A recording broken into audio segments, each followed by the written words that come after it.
Hey everyone, we're back with yet another vocabulary video to help with your GRE preparation. So how is your GRE preparation doing? Is your vocabulary moving at a snail's pace?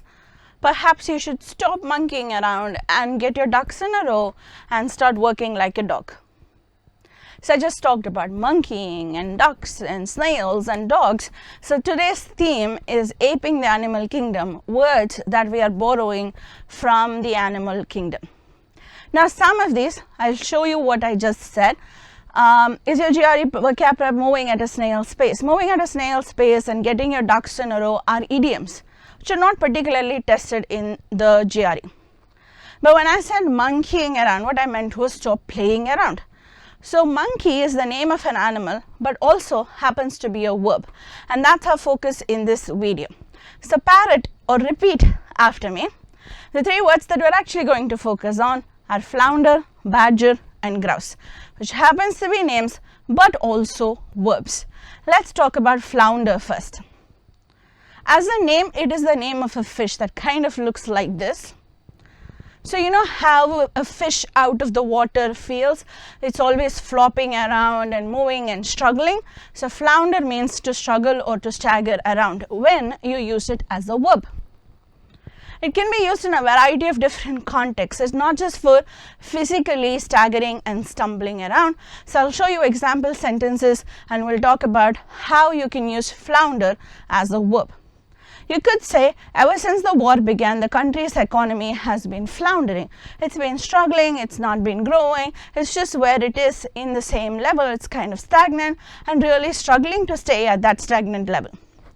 You could say, the teleprompter stopped working in the middle of a broadcast and the newscaster floundered, unsure of what to say. So if you're stumbling over your words or over your thought process, so mentally stumbling, you're like, you're not sure what to say, you could say that you are floundering.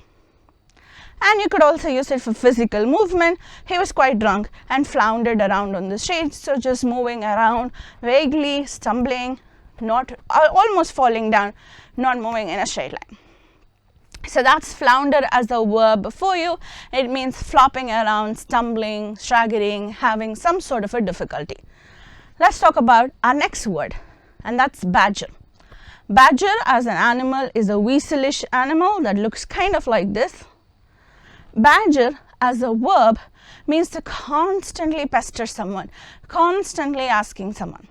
We all have a kid or a cousin or a niece or nephew at home. They'll never stop asking questions. They'll be like, why are you doing this? Why are you doing that? Tell me this, tell me that, bring me this, play with me. They're always asking questions. And at some point in time, you would have looked at like that 1-year-old, 3-year-old, and you'd be like, stop. Just stop talking for a minute. Stop asking me things. The next time you could say, stop badgering me. Stop pestering me and following me around and wanting me to do things for you. His badger in an example sentence, ever since the reporters got a whiff of the scandal, they have been badgering the congressman for an explanation. So constantly like following the congressman around. Every time he gets out of the car, at his office, at the Congress, at his house, they're always there and they're always asking comments. What do you have to say about this? Tell me something about this. So they are badgering the congressman. There's actually another animal that we use in the same sense. You could say you're pestering someone and say you're badgering someone. You could also say that these reporters are hounding the congressman for an explanation, a kind of dog. If you are a pet owner, you will know exactly why we're calling this hounding. The third and final word for the day is grouse. Grouse is a verb, but it also is the name of a kind of bird. Now, as a verb, what does grouse mean? It means to complain or grumble, usually about something trivial. So you're always like, oh, I don't like this, what's with life, and why are they talking like this? Why are politicians always acting like this? So constantly complaining about things, but often for trivial things that are not actually in your control, that are not actually things that you can change. Example sentence. The old man who lives in our apartment is always grousing about something. Either the dogs are too loud or the delivery men are creeping around too quietly. So it doesn't matter whether it's silent or whether it's noisy, he always has something to complain about, right? So those are our 3 words. So we've seen flounder, we have seen badger, and we have seen grouse. We also saw quite a few bonus words: monkey as a verb, parrot as a verb, and hound, which means the same thing as badger.